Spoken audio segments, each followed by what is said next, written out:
প্রায় ১.৫ মাস হলো ডান হাত হারিয়েছে আতিকুল। ধীরে ধীরে মানিয়ে নিতে শিখেছে সে। হাত হারানোর বেদনা মাঝে মাঝে কষ্ট দিলেও মনোবল এতটুকু কমেনি। নিজের স্বার্থের জন্য লড়াই করিনি, এখানে করছি দেশ ভালো রাখার জন্য বা দেশের মানুষ ভালো রাখার জন্য। তো সেই মানুষগুলো আমাদের দেখতে আসতেছে, তার মানে আমাদের দেশের মানুষ আমাদের পাশে আছে। তাহলে এখানে নিজেকে নিয়ে অবশ্যই প্রাউড ফিল মনে করবো যে আমি দেশের জন্য একটা অঙ্গ দিয়ে হলো ভালো কিছু করতে পারছি।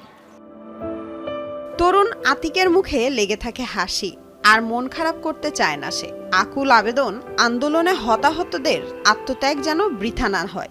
শারীরিক যে ক্ষতিটা হয়েছে, আমি মনে করি যদি আমাকে একটা দুনিয়াও লিখে দেওয়া হয় এটা অসম্ভব, এটা একবার সম্ভব না। তবে সম্ভব এরকমটা মনে করবো যদি দেশের মানুষ আমাদের পাশে থাকে। মনে করি যে আমার যে হাতটা আছে এটা হচ্ছে আমার বাবা মা, আমার যে হাতটা নেই, যে ডান হাতটা, এটা হচ্ছে পুরো বাংলাদেশের মানুষ।